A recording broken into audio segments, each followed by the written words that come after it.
12 अप्रैल 2022 को राहु राशि परिवर्तन करेंगे और उनका यहाँ पर संचरण का जो समय रहेगा वो लगभग 18 महीने यानी 1.5 साल का लगभग यहाँ पर समय रहेगा।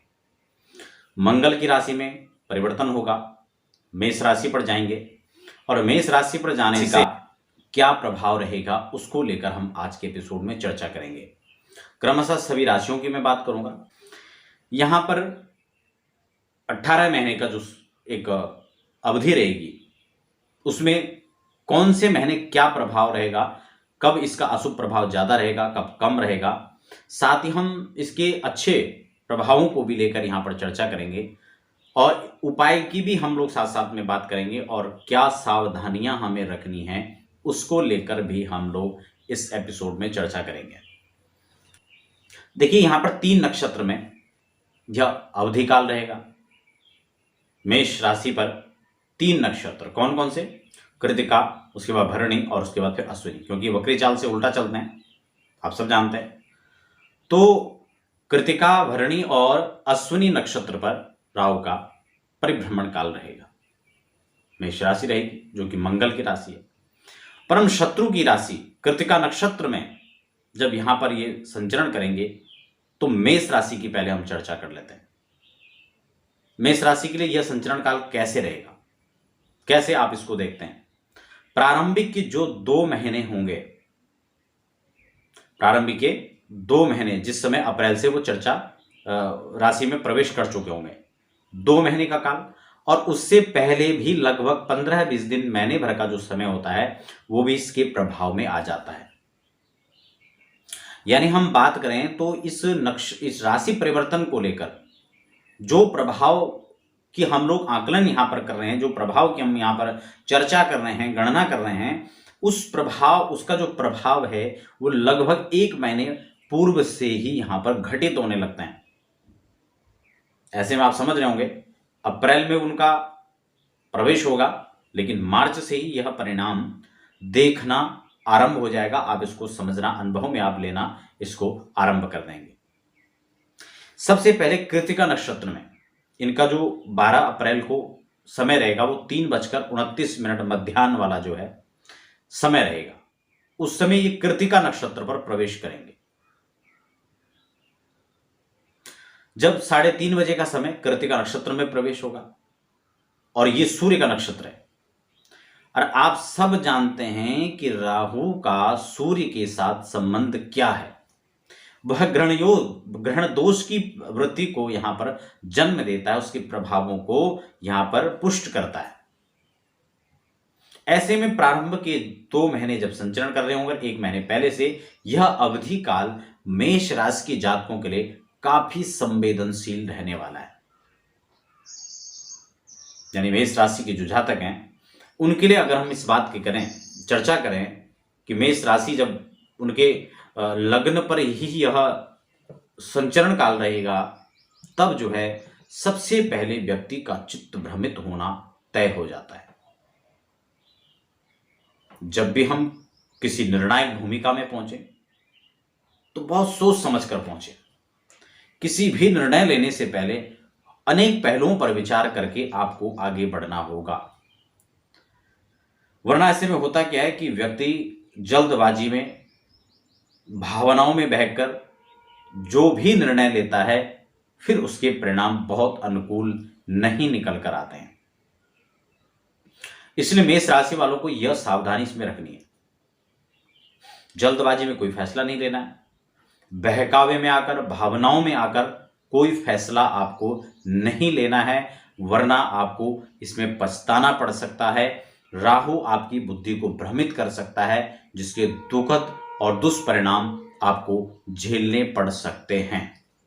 लग्न पर राहु स्वयं संचरण करेंगे और 7th हाउस के अंदर केतु की स्थिति बनी रहेगी।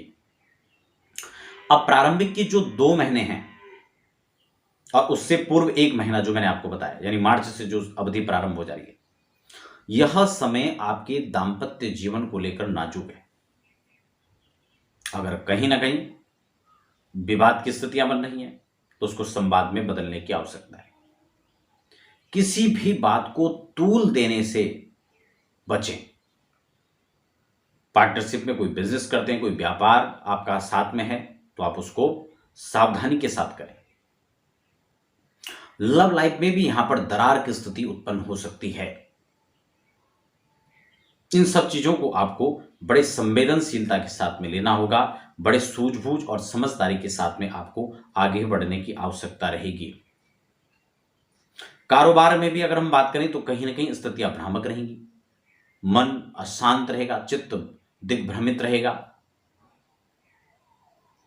और कहीं ना कहीं उथल पुथल की स्थिति बनी रहेगी। उसके बाद 8 महीने का जो अवधि काल रहेगा, वो 8 महीने लगभग कुछ सामान्य रहेंगे इन दिनों की अपेक्षा, क्योंकि तब वो भरणी नक्षत्र में प्रवेश कर रहे होंगे, शुक्र के नक्षत्र में होंगे। लेकिन तब एक चीज की यहां पर संभावनाएं प्रबल हो जाती हैं, कहीं ना कहीं भोग विलासता की ओर व्यक्ति का बढ़ना स्वाभाविक और सहज हो जाता है। ऐसे में व्यक्ति को समस्याएं भी उत्पन्न हो सकती हैं, गुप्त चिंताएं बढ़ सकती हैं, गुप्त रोग की आशंकाएं बढ़ सकती हैं और कहीं ना कहीं लांछन लगने वाली स्थितियां उत्पन्न हो सकती हैं। इसलिए इन चीजों से भी परहेज रखना है और इन चीजों का भी यहां पर ध्यान रखने की आवश्यकताएं रहती हैं।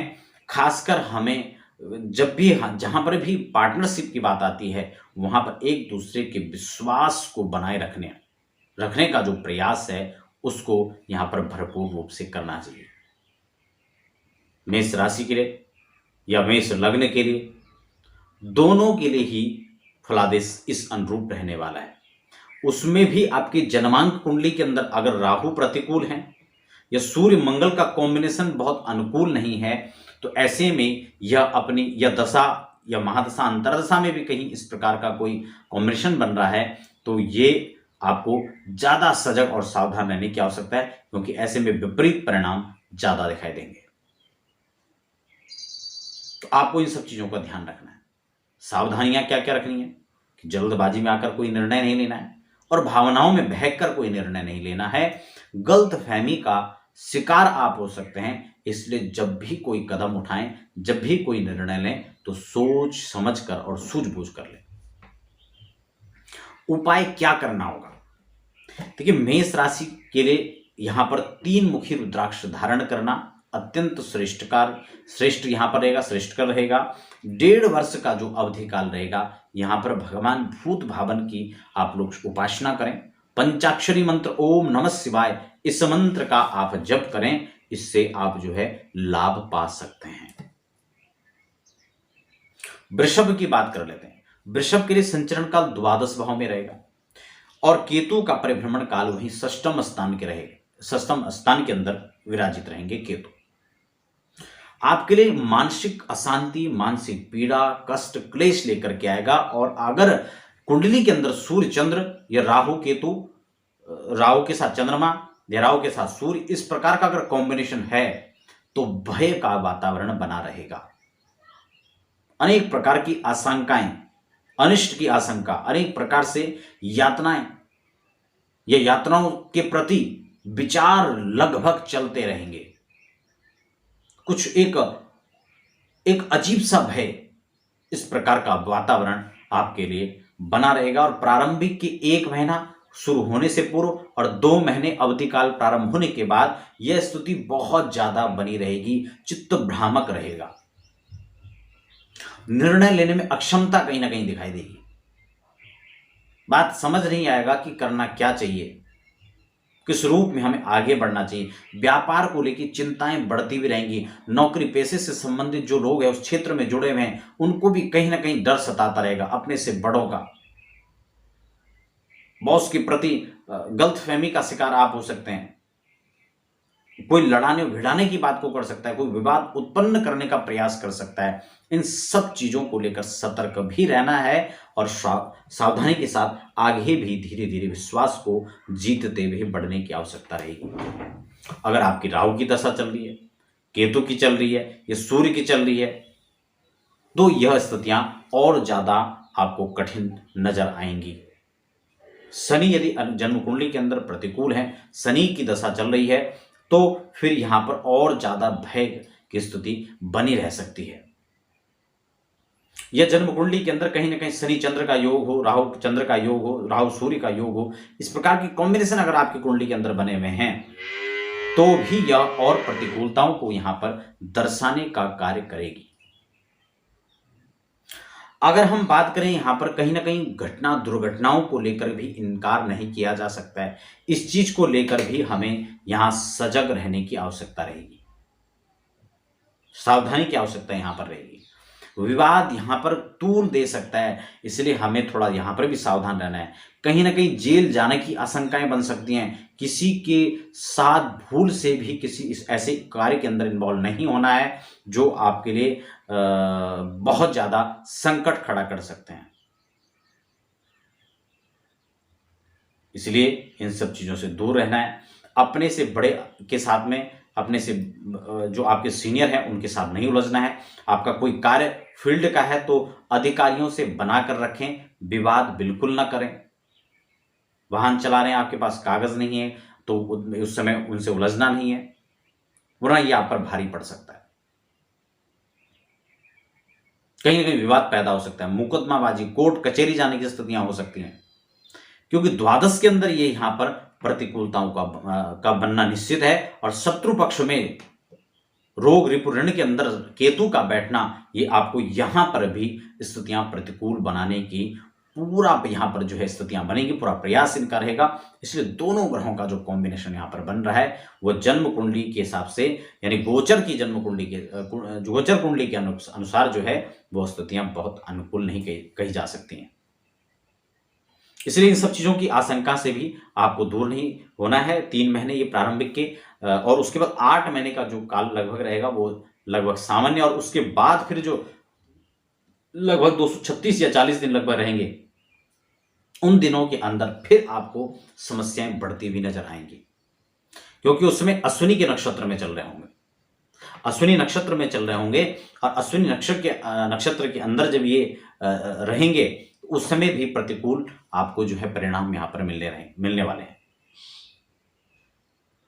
तो इसलिए कहीं ना कहीं व्यापार कारोबार को लेकर चिंता सताएगी, अपनों का कहीं ना कहीं उनके साथ संबंधों को लेकर चिंता सताती रहेगी, और कहीं ना कहीं वाद विवाद की स्थितियां भी लगभग पैदा होती रहेंगी।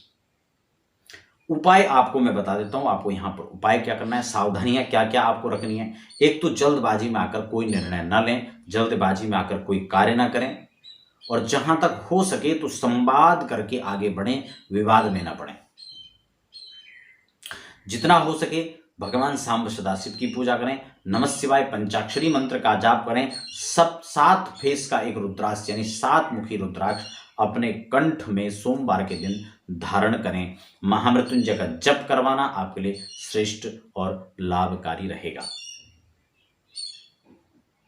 तो दर्शकों, ये था मेष और वृषभ राशि के लिए राहु के राशि परिवर्तन को लेकर कुछ खास चर्चा, यानी मिथुन और कर्क के बारे में।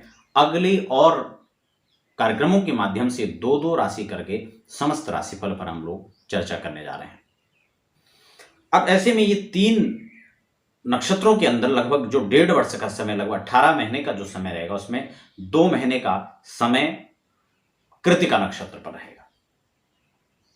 तो प्रारंभिक के जो 2 महीने रहेंगे, लगभग 63 दिन रहेगा समय, तो 2 महीने का लगभग जो समय है उसमें कृतिका नक्षत्र यानी सूर्य के नक्षत्र पर रहेंगे। ये समय कहीं ना कहीं ग्रहण की स्थिति को उत्पन्न करने वाला रहेगा दोनों राशियों के लिए, जबकि ये मिथुन राशि के हिसाब से एकादश में संचरण करेंगे और पंचम भाव के अंदर केतु की स्थिति बनी रहेगी।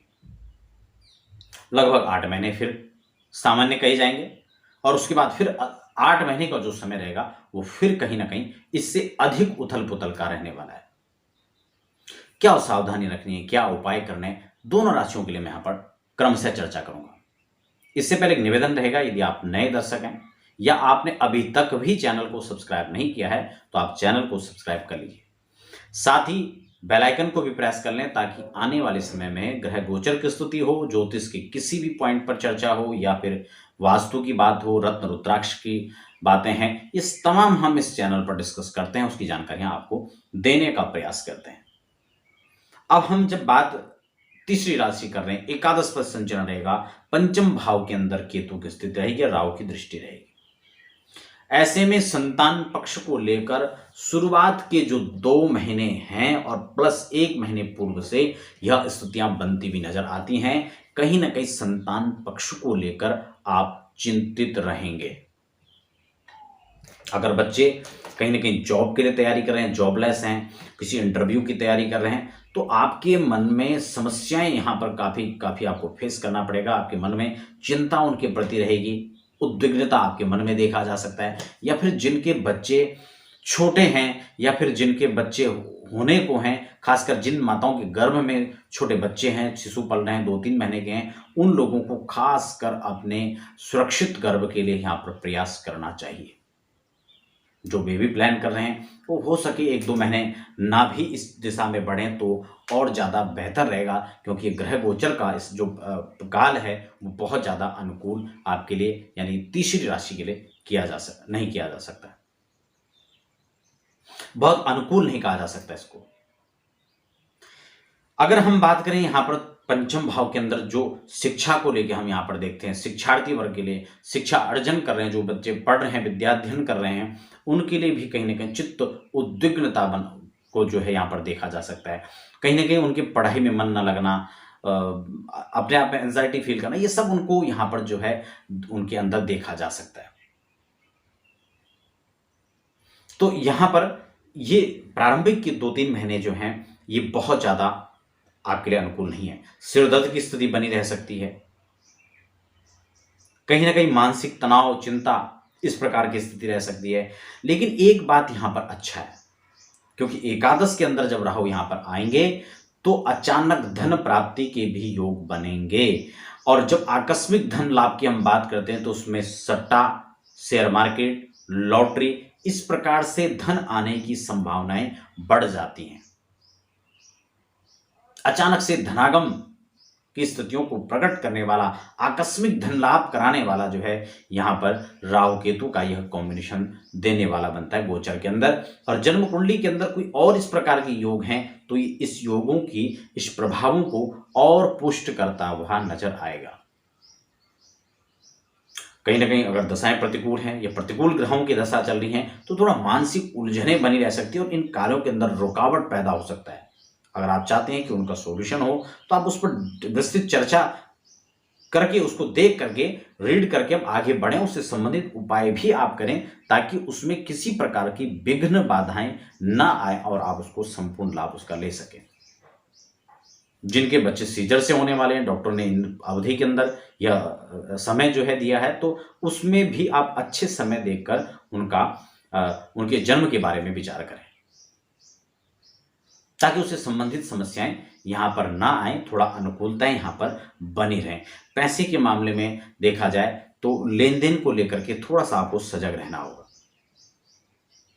आगम और खर्च दोनों की स्थितियां लगभग यहाँ पर बनेंगी, लेकिन खास अच्छी बात यह भी है कि धन के आकस्मिक आने का लाभ यहाँ पर आपको प्राप्त हो सकता है। चाहे वो जो है आपका पैतृक प्रॉपर्टी का धन आपको अचानक से मिल जाए, जिसमें विवाद चल रहा था, जो आपके पक्ष में नहीं था, तो कुछ ऐसा पैसा जो उधार में दिया हुआ था, जिसके आने की गुंजाइश कम हो चुकी थी, अब वो पैसा लौट कर भी आ सकता है। इस अवधि काल में आपको धन के प्रति जो है आपको यह खींचेगा और उसका लाभ भी आपको प्राप्त कराएगा। चौथी राशि यानी कर्क की बात कर लेते हैं, लेकिन उससे पहले उपाय भी यहां पर तीसरी राशि मिथुन राशि के लिए समझ लेते हैं। देखिए आपको यहां पर करना क्या है, 3 मुखी रुद्राक्ष या पंचमुखी रुद्राक्ष या 3, 5 और 7 मुखी रुद्राक्ष का एक लॉकेट, एक कवच बना करके आप अपने गले में धारण कर सकते हैं। यह आपके लिए काफी बेहद अच्छा लाभ देने वाला यहां पर रहेगा। कर्क की बात कर लेते हैं। देखिए हम कर्क राशि की बात करते हैं तो आपके दसम भाव के अंदर केतु, जबकि चौथे भाव के अंदर दसम भाव के अंदर राहु और चौथे भाव के अंदर केतु का विचरण काल रहेगा।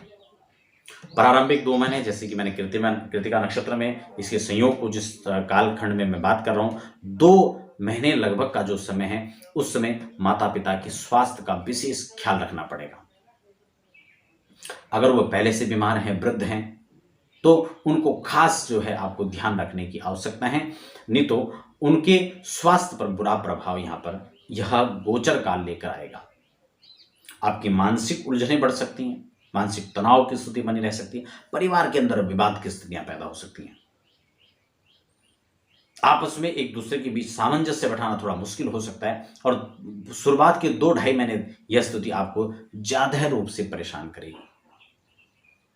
गलतफहमी का शिकार हो जाना, परिवार के मध्य आपसी लोगों के मतभेद प्रकट हो जाने, इस प्रकार की स्थितियां यहां पर बनी रहेंगी। खासकर जो प्रॉपर्टी का काम करते हैं, कंस्ट्रक्शन का काम करते हैं या जिनके शराब के ठेके हैं, इस प्रकार के जो कार्य करते हैं, उन लोगों को यह अवधि काल प्रारंभिक के 2-3 महीने बहुत ज्यादा कष्टकारी उन पर हो सकते हैं। उनके कार्य क्षेत्र को लेकर भी चिंताजनक हो सकते हैं। उनको अपनी जन्म कुंडली का संपूर्ण आधार देखकर इस योग को समझना चाहिए और फिर इसके उपाय की ओर भी आगे बढ़ना चाहिए। लेकिन तदुपरांत जो 8 महीने रहेंगे वो लगभग सामान्य रहेंगे और उसके बाद फिर 8 महीने लगभग अप डाउन की स्थिति में रहेगा। तो यहां पर जो है आपको जो कुछ सावधानियां हैं, कैसे आप यहां पर देखो, एक तो विवाद से बच कर रहे हैं।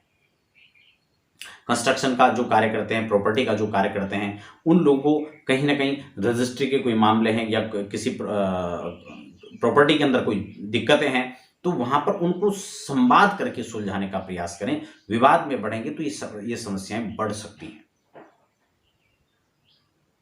इसलिए उनको सुलझाने का प्रयास करें, उनको निपटाने का प्रयास करें।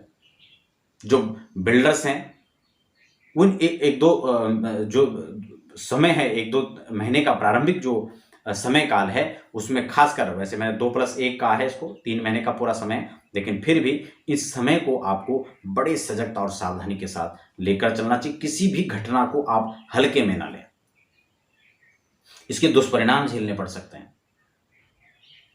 तो यहां पर जो है उसके बाद 8 महीने का जो समय रहेगा वो भरणी नक्षत्र पर रहेंगे और फिर उसके बाद अश्विनी नक्षत्र पर यह संचरण काल रहेगा। खास एक बात यहां पर ध्यान रखना है, जल्दबाजी में आकर कोई निर्णय नहीं लेना है, भाव में आकर के कोई निर्णय नहीं लेना है और एक दूसरे की सहायता करने के चक्कर में कई इस प्रकार के प्रवेश में नहीं फंसना है कि जो आप पर संकट आए, इसलिए उसमें आपको पहले से सजग रहना है। उपाय क्या करने होंगे? देखिए, उपाय की अगर हम बात करें तो स्फटिक और रुद्राक्ष दोनों की मालाएं आप धारण कर सकते हैं और भगवान शिव का महामंत्र ओम नमः शिवाय पंचाक्षरी का जप करना आपके लिए अत्यंत लाभदायक यहां पर सिद्ध हो सकता है। प्रातःकालीन सूर्य अर्घ देना आपको बिल्कुल नहीं भूलना। वैसे तो हर किसी को देना चाहिए, लेकिन जब गोचर की गृहस्थितियों की बात आती है, उपाय की बात आती है, उपचार के तौर पर होता है, तो आवश्यक रूप से आप उस नियम को फॉलो करना चाहिए। तो आशा करता हूं कि मिथुन और कर्क राशि का फलादेश आपको समझ में आया हो। विस्तृत रूप से आप अपने जन्म कुंडली के आधार पर इस ग्रह गोचर की स्थिति को समझ सकते हैं और इसका बेहतर लाभ ले सकते हैं और इस समय को आप कैसे यूज करें, कैसे इस समय का लाभ लिया जाए, उसके लिए भी आप आगे बढ़ सकते हैं। देखिए, हम अगर बात करें सिंह राशि के लिए, तो सिंह के लिए यह गोचर नवम भाव के अंदर यानी भाग्य भाव के अंदर रहेगा, जबकि केतु ट्रांजिट करेंगे और तृतीय भाव में इनका संरचन रहेगा। सबसे मुख्य बात यह है कि अप्रैल में इनका परिवर्तन होगा, लेकिन मार्च से ही आपको इनके फल का आभास होना आरंभ हो जाएगा। ऐसी स्थिति के अंदर पूरे 18 महीने जब एक स्थान पर रहेंगे, अलग अलग राशियों के अंदर रहेंगे, सबसे पहले कृतिका नक्षत्र में इनका प्रवेश होगा, जो कि यहां पर 12 अप्रैल को 3:29 पर कृतिका में प्रवेश होगा। तदुपरांत भरणी में आएंगे पीछे और फिर उसके बाद अश्विनी नक्षत्र में गोचर काल रहेगा। 2 महीने का समय कृतिका में गुजारेंगे, जो कि सूर्य का नक्षत्र है और सूर्य के साथ जब इनका संयोग रहेगा तो संपूर्ण रूप से ग्रहण की स्थिति बनी रहेगी, उलझुल की स्थिति रहेगी, मानसिक अशांति का सामना करना पड़ेगा, बहुत क्लियरेंस जो है आपके जीवन में नहीं रहेगा। कहीं ना कहीं कोई बड़ा डिसीजन आपको लेना हो तो बहुत सोच समझ के लेने की आवश्यकता है। कारण क्या है कि राहु यहां पर मति भ्रम जैसी स्थिति को उत्पन्न किए हुए रहेगा। साथ ही आपको कहीं ना कहीं एक चीज और भी ध्यान रखना है, आत्मविश्वास जहां आपका बना रहे, इसके अलावा अति उत्साह में आकर कोई कार्य नहीं करना है। ऐसे में एक और भी चीज का यहां पर आपको ध्यान रखना पड़ेगा, क्योंकि राहु जब भी यहां पर इस रूप में संरक्षण करेगा तो भाग्य भाव के अंदर अगर राहु बैठे हैं तो भाग्य का जो साथ है वो पूर्ण रूप से आपको मिलना संभव नहीं होगा। ऐसे में हमें करना क्या है? और एक खास बात आप और भी समझ लीजिए कि भाग्य भाव में, नवम भाव में जो है राहु का विचरण कहीं ना कहीं आपको धर्म कर्म से विमुख भी करेगा। और जब धर्म से ध्यान हटेगा, उससे हम थोड़ा अलग होने का प्रयास करेंगे, अलग होते चले जाएंगे, तो तब ही हमारा जो भाग्य है वो संपूर्ण रूप से साथ देने में असमर्थता की स्थिति में हो जाता है।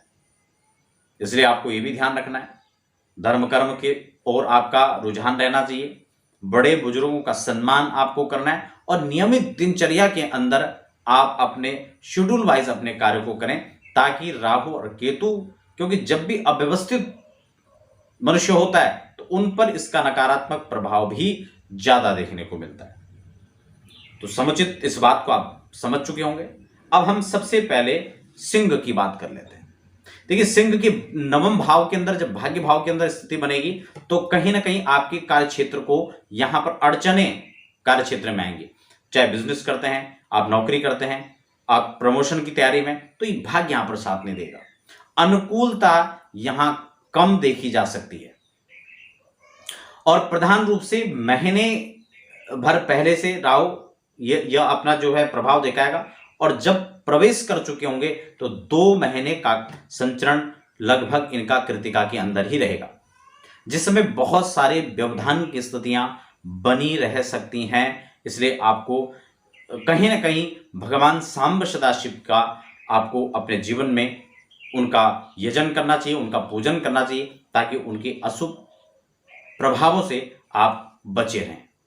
साथ ही साथ आप जॉब अगर आप करते हैं या कोई भी व्यवसाय करते हैं, अपने जो श्रेष्ठ हैं, जो आपका एक चैन है काम करने का, आपके जो बड़े हैं उसमें उनको सम्मान देना बिल्कुल ना भूलें, उनकी बात को इग्नोर ना करें, और कोई भी समस्या हो इस काल के अंदर उसको छोटा ना समझें, क्योंकि परिस्थितियां विपरीत होने के कारण वही छोटी सी समस्या बहुत विकराल रूप भी धारण कर सकती है। ऐसे में हमें कहीं ना कहीं सजग रहने की आवश्यकता है। कहीं ना कहीं मान सम्मान में कमी आने की संभावनाएं हो सकती हैं। किसी भी इनलीगल कार्य के अंदर इन्वॉल्व न रहें। कोई भी ऐसा व्यक्ति काम करता है उससे भी उचित दूरी बनाकर रखें, और अगर वह अपना ही सगा क्यों ना हो, ऐसे में अगर उसका साथ देने की बारी आती है तो भी आप बिल्कुल साथ ना दें, क्योंकि ऐसी स्थितियों के अंदर कहीं ना कहीं जब भाग्य भी आपका साथ ना दे रहा हो, राहु का इस प्रकार का प्रकोप हो, तो व्यक्ति बहुत ज्यादा उलझनों में पड़ सकता है। ऐसे में व्यक्ति को कहीं ना कहीं बंधन जैसी स्थितियां भी प्रकट हो जाती हैं। उपाय के तौर पर आपको शिवाराधन के साथ साथ आप 3 मुखी रुद्राक्ष धारण करें, जो आपके लिए अति शुभ रहेगा, और आप इसके अशुभ प्रभाव से बचकर शुभ प्रभाव में रहेंगे। जो प्रारंभिक 2 महीने उसमें ज्यादा सजगता की आवश्यकता है। मध्य के जो 8 महीने हैं उसमें लगभग सामान्य स्थिति रहेगी, अप डाउन की स्थिति रहेगी, और अंतिम में फिर 8 महीने लगभग का जो समय होगा वह भी बहुत अनुकूल नहीं कहा जा सकता है।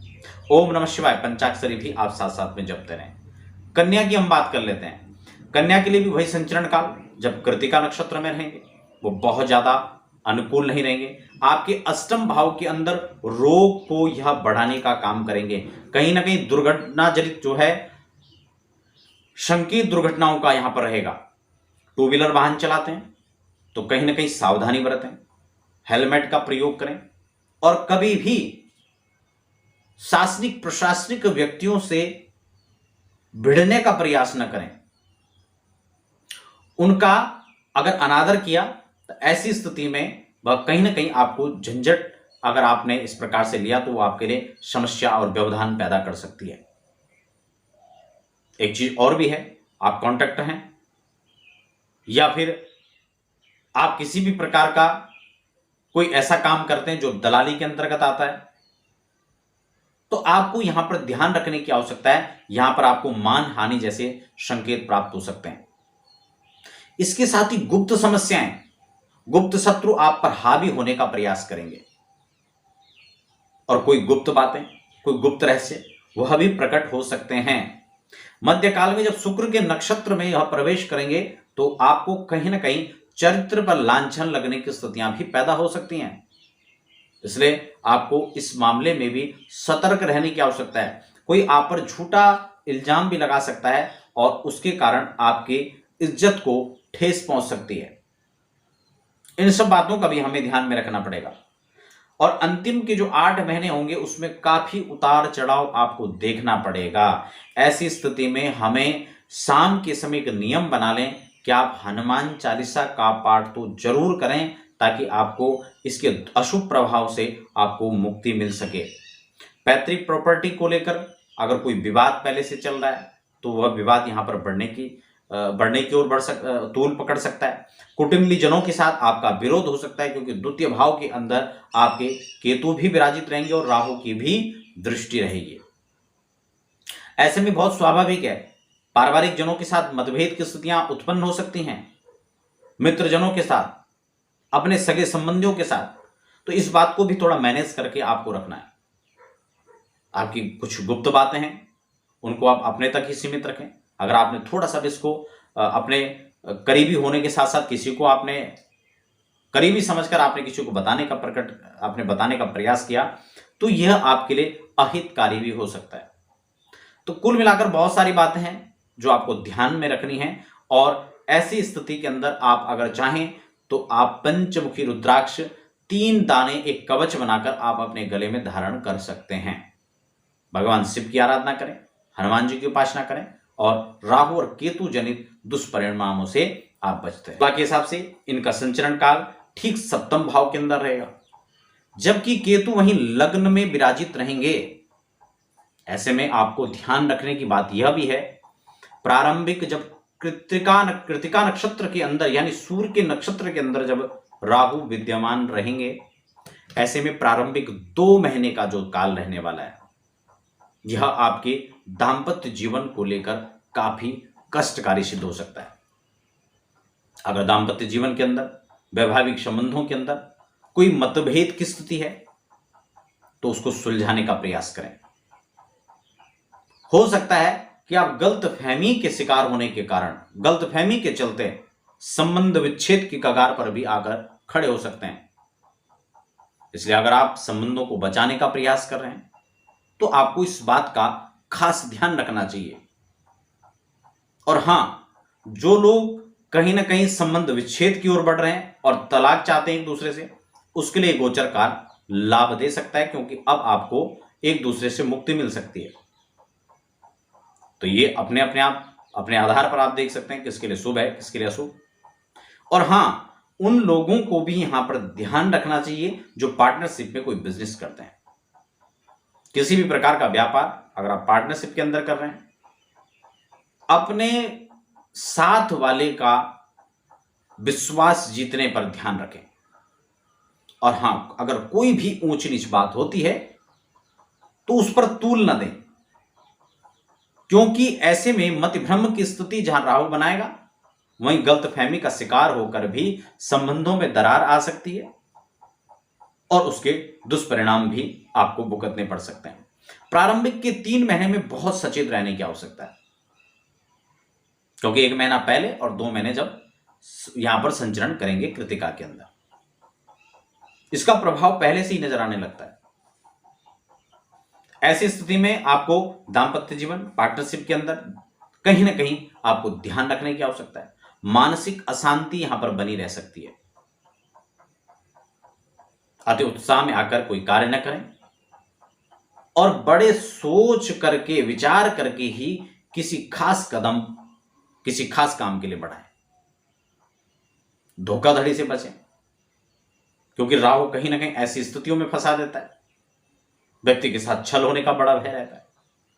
स्वास्थ्य का भी ध्यान रखें, क्योंकि राहु लग्न पर प्रभाव रहेगा, जबकि केतु यहां पर ऑलरेडी बैठे रहेंगे। ऐसे में उदर जनित समस्याएं पैदा हो सकती हैं। पेट का ख्याल रखें, खान पान पर अंकुश रखें, साथ ही साथ अपने पार्टनर के स्वास्थ्य का भी आपको ख्याल रखने की आवश्यकता है। यहां पर तुला राशि के लिए आने वाले समय में, आने वाले 2 साल, 2 महीने, 3 महीने के अंदर काफी सारी अड़चन है। उसके बाद फिर जो 8 महीने के अंतराल में जो है यह भरणी नक्षत्र के अंदर केतु राहु चलेंगे, शुक्र के नक्षत्र में भोग विलासता और काम की ओर जो है व्यक्ति को धकेलेगा। ऐसे में अपमानजनित घड़ियां पैदा हो सकती हैं, कोई आप पर चारित्रिक लांछन लगा सकता है। इस बात को भी आपको ध्यान में रखना चाहिए। और तदुपरांत जो 8 महीने रहेंगे उसमें भी बड़ी उथल पुथल रहने वाली है। कुल मिलाकर आपको ध्यान क्या रखना है, यहां पर हनुमान जी की उपासना आपको नियमित रूप से करना है, इसका आपको खास ख्याल रखना है। आपको 2 मुखी रुद्राक्ष जो शिव और शक्ति का प्रतीक है, आप उसको लाल धागे के अंदर अपने गले में धारण करें। ओम नमः शिवाय पंचाक्षरी बहुत छोटा मंत्र है, उसको आप नियमित रूप से जपें, आपका शुभ होगा, कल्याण होगा। क्योंकि 18 महीने तक का जो समय है यह राहु यहां पर उथल पुथल मचाकर रखेगा। वृश्चिक की अगर हम बात करें तो वृश्चिक के लिए ये षष्टम और द्वादश पर संचरण करेंगे राहु केतु। छठे भाव के अंदर जो है राहु और 12वें भाव के अंदर केतु यहां पर रहेगा। एक बात का ध्यान रखना होगा, खर्च में बाहुलता रहेगी, बहुत तेजी के साथ खर्च होगा, अनाप शनाप कार्यों के अंदर खर्च होगा, कोर्ट कचेरी के अंदर खर्च हो सकता है, रोग के अंदर खर्च हो सकता है, विवाद में खर्च हो सकता है। ऐसे में धन को सुरक्षित रखें, सही जगह इन्वेस्ट करने का प्रयास करें और समय से प्रयास करें। अदालत में मुकदमाबाजी में पैसा लग सकता है, इसलिए ध्यान रहे, किसी भी प्रकार से किसी से उलझने की आवश्यकता नहीं है। राहु का गोचर काल आपको भ्रम की स्थिति में उत्पन्न कर देगा, गलतफहमी का शिकार ऐसे में व्यक्ति हो जाता है और बहुत क्रोध में आकर फिर अपना काम यहां पर व्यक्ति बिगाड़ लेता है। इस प्रकार की सिचुएशन वृश्चिक राशि के साथ में रहेगा। रोग ऋण रिपु ये हावी हो सकते हैं, इसलिए ऋण लेन देन से बचें। अगर देने की बात है तो भी बचें और लेने से भी बचना चाहिए। इस प्रकार की स्थिति यहां पर आपके साथ बनी रह सकती है। खास बात आपको ध्यान रखना है कि वाणी पर अंकुश रखना है। वाणी का नियंत्रण ही आपको इस समय से बचा सकता है। बुद्धि और विवेक का आश्रय लेकर के आप आगे बढ़ें। एक और खास बात, किसी के बहकावे में आकर, किसी के उत्साह दिलाने पर, किसी के विश्वास दिलाने पर किसी भी नए काम को ना आजमाएं। किसी भी काम में हाथ आजमाने की आवश्यकता नहीं है, आपको इसमें असफलता का मुख देखना पड़ सकता है। नए कार्य की शुरुआत करें तो जब तक कृतिका नक्षत्र में, सूर्य के विरोधी नक्षत्र में जब तक इनका संचरण रहेगा तो 2 महीने बिल्कुल शांति से रहें। किसी भी नए कार्य को करने की आवश्यकता नहीं है। तदुपरांत 8 महीनों के अंदर कहीं ना कहीं उतार चढ़ाव की स्थिति बनी रहेगी और उसके बाद जो है 8 महीने थोड़ा सा यहां पर काफी अप डाउन की स्थिति के साथ आपको आगे निकलना होगा। लेकिन आप इसके दुष्परिणाम से कैसे बचे, सावधानियां आपको क्या रखनी है। सावधानी की अगर हम बात करेंगे तो अति उत्साह में आकर कार्य ना करें, किसी पर अधिक भरोसा करके कार्य न करें और भाव में बह करके कार्य न करें। इन सब बातों का आपको ध्यान रखना चाहिए। बजरंग बाण का पाठ आपके लिए राम बाण इलाज हो सकता है। सुंदरकांड का पाठ कीजिए, बहुत अच्छा रहेगा। और 7 मुखी रुद्राक्ष धारण करें। ओम नमः शिवाय के द्वारा उनको प्रतिष्ठित करें, पूजन करें और उसको पहन करके इस गोचर काल का दुष्परिणाम से आप बचने का प्रयास करें। यहां पर अगर हम धनु की बात करें तो 5वें भाव के अंदर यहां पर राहु और एकादश के अंदर केतु रहेंगे। शिक्षा को लेकर परेशानी, विद्यार्थियों के लिए गोचर काल बहुत अनुकूल नहीं है। जो बच्चे पढ़ रहे हैं, इंटरव्यू के लिए तैयारी कर रहे हैं, कहीं ना कहीं कोई एग्जाम उनका है, थोड़ा सावधानी उनको यहां पर रखनी है। प्राणायाम जरूर करें, मन को एकाग्र करने का प्रयास करें, अनुलोम विलोम कपालभाति, और भगवान शिव की उपासना करें, गायत्री मंत्र जपें, तो बच्चों को अच्छा रिजल्ट मिलेगा। अगर हम बात करें, क्योंकि सूर्य के नक्षत्र में रहेंगे, सूर्य पर ग्रहण जैसी स्थितियां बनेगी। प्रारंभिक जो 2 महीने हैं उसमें बच्चों के लिए रामबाण इलाज हो सकता है अगर वो गायत्री मंत्र उपासना करे, गायत्री उपासना करे, भगवान सूर्य को अर्घ्य प्रदान करे। और अगर जन्म कुंडली के अंदर सूर्य कमजोर है तो परम आवश्यक हो जाता है, क्योंकि और स्थितियां प्रतिकूल इसमें देखने को मिलेंगी, क्योंकि ग्रह गोचर, जन्म कुंडली का आधार और कहीं ना कहीं विंशोत्तरी महादशाओं को भी इसमें देखने की आवश्यकता है। इसी के आधार पर फल रहे। धनु के लिए जहां पंचम और एकादश में राहु केतु, यहां पर एक चीज तो अच्छी है, अचानक धन लाभ की स्थिति भी उत्पन्न होंगी। शेयर मार्केट से हो सकता है, लॉटरी से हो सकता है, सट्टे से हो सकता है। कोई धन गया हुआ था, आने की आशंकाएं कम थी, अब लौट कर आ सकता है। तो यह भी यहां पर स्थितियां बनेंगी। लेकिन ध्यान यह भी रखें कि धन इतने तेजी से जा भी सकता है,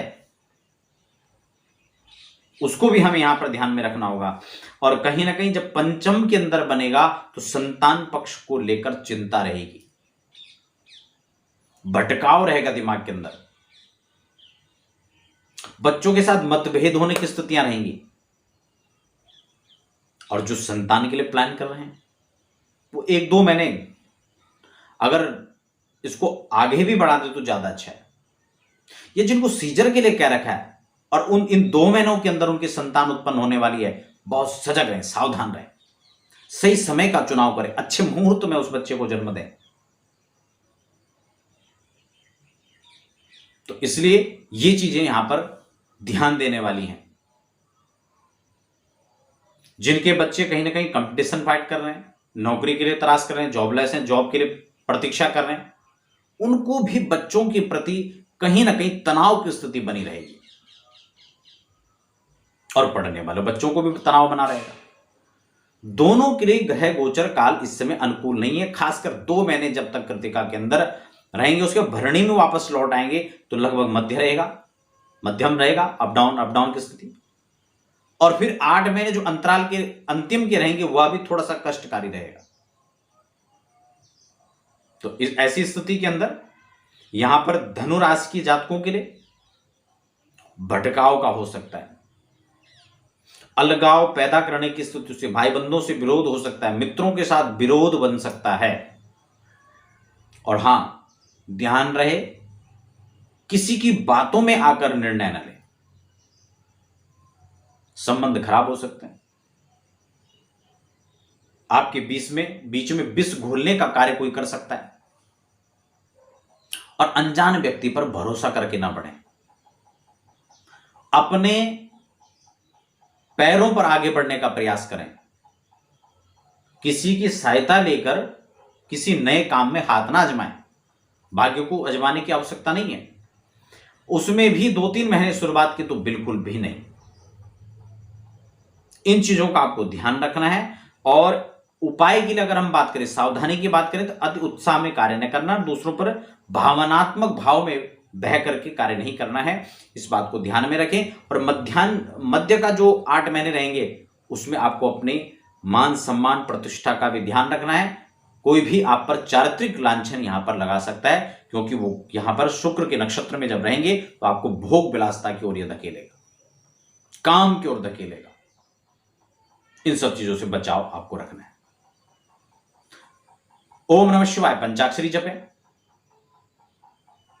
और 3 मुखी रुद्राक्ष धारण करें, या फिर 2 मुखी, शिव और शक्ति का प्रतीक। बात कर लेते हैं हम अगली राशि यानी मकर की।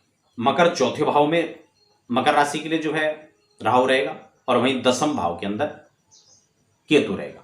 देखो, माता पिता के साथ कहीं ना कहीं अपने संबंधों को मधुर बनाएं और उनके स्वास्थ्य का ख्याल रखें।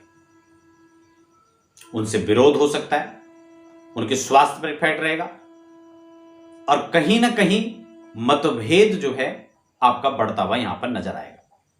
वाणी का संयम आपको यहां पर बनाकर रखना चाहिए और इसके साथ ही आपकी छवि को खराब करने का कोई प्रयास करेगा, उसको लेकर भी आपको सजग रहना चाहिए। प्रॉपर्टी का कार्य आप करते हैं, कंस्ट्रक्शन का कोई बिजनेस है, ट्रांसपोर्ट का कोई कार्य है, तो वहां पर भी सजग रहने की आवश्यकता है। मकर राशि के लिए कहीं ना कहीं राजकीय कार्यों के अंदर भी व्यवधान की स्थिति उत्पन्न हो सकती है, उसका भी आपको ख्याल रखना पड़ेगा। वाहन चलाते, टू व्हीलर वाहन चलाते, थोड़ा सा उसको भी आपको ध्यान में रखना है। घटना दुर्घटना जनित दोष बन सकते हैं, योग बन सकते हैं, उसको लेकर भी कहीं ना कहीं सजग और सावधान रहने की आवश्यकता है। इसके साथ ही अपनी जन्म कुंडली आधार सूर्य चंद्र, इसका कॉम्बिनेशन देखिए कहां बैठा हुआ है।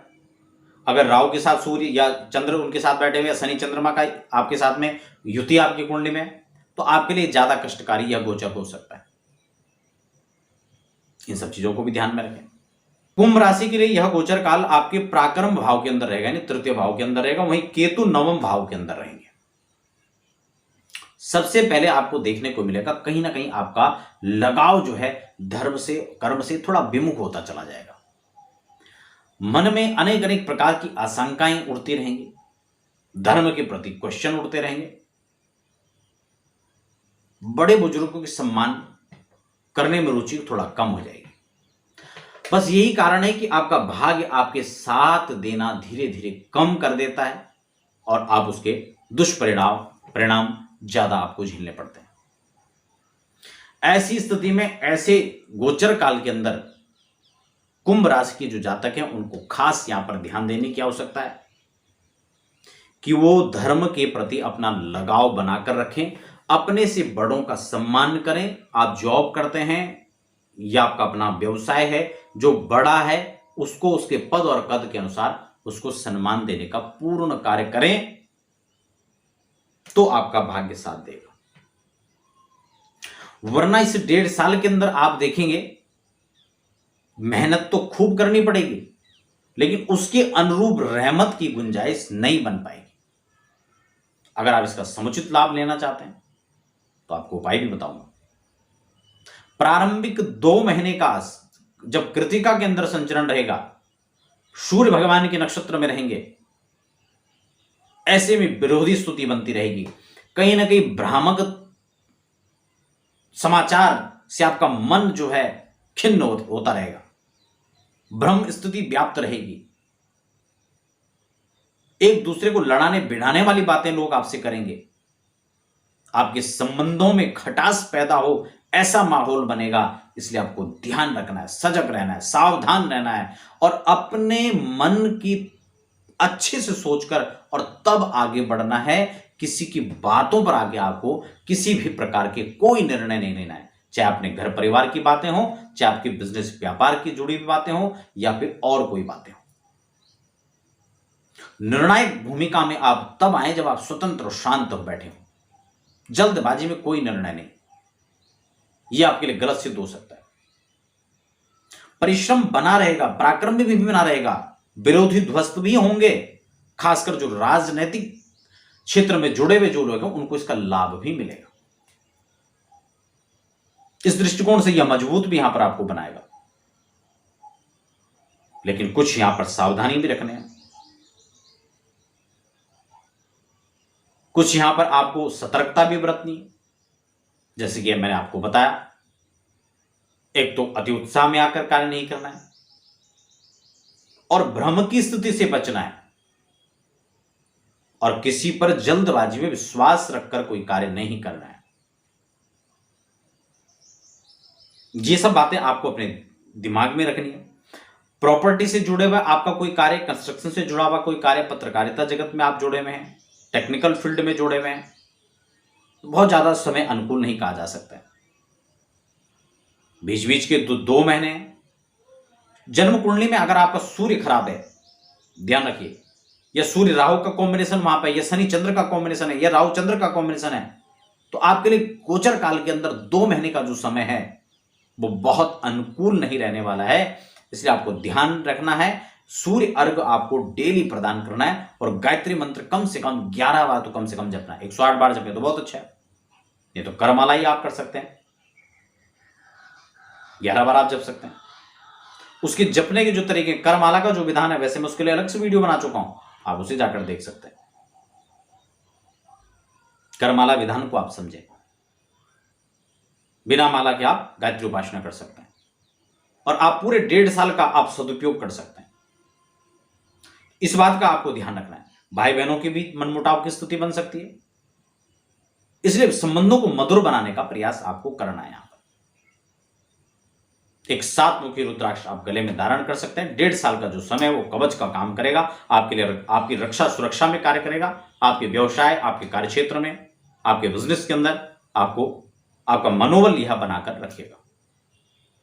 अंतिम राशि हम मीन की बात कर लेते हैं।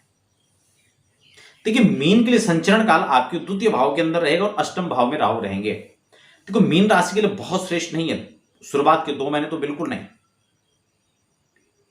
हां, यहां पर आपको अचानक धन प्राप्ति के तो योग बनेंगे, लेकिन परिवार के अंदर विवाद भी बनेगा, कुटुंबी जनों से विरोध की स्थिति भी पैदा होगी, समस्याएं भी आते रहेंगे। स्वास्थ्य को लेकर भी ध्यान रखना है। वाणी का संयम विशेषकर आपको बरतने की आवश्यकता है। गुप्त चिंताएं आपको परेशान करेंगी, गुप्त शत्रु आपको सताने का कार्य करेंगे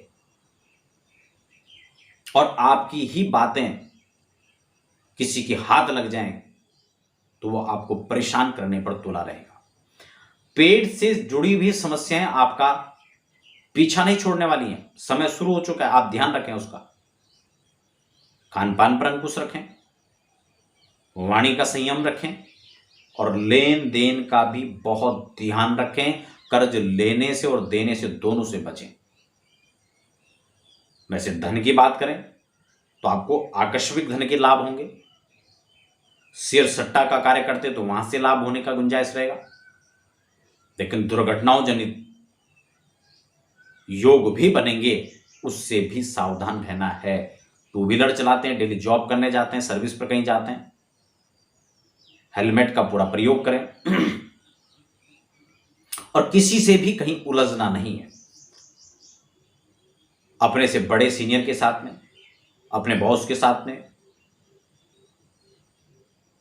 उससे विवाद की स्थिति पैदा होगी और यह विवाद आपके लिए घातक हो सकता है। प्रारंभिक 2 चरणों के अंदर मतिभ्रम की स्थिति बनी रहेगी और कोई भी आपके बीच में मतभेद और मनमुटाव को करने के लिए आपके बीच में आ सकता है। जैसे संबंधों की मधुरता को खासकर यहां पर ध्यान रखना है और लेन देन से बचें। कर्ज लेना भी नहीं है और देना भी नहीं है। हां, हो सकता है कि आपका गया हुआ धन, जिस धन की आस कम थी, वह आपको लौट कर भी मिल सकता है और परिवार के बीच में प्रॉपर्टी को लेकर भी विवाद उत्पन्न हो सकते हैं। कंस्ट्रक्शन का बिजनेस आपका है, पेट्रोलियम का क्षेत्र में आप काम कर रहे हैं या प्रॉपर्टी के इर्द गिर्द कोई भी आप काम कर रहे हैं, ट्रांसपोर्ट का आप काम कर रहे हैं, गाड़ी का आप काम करते हैं, उस क्षेत्र में आप काम कर रहे हैं,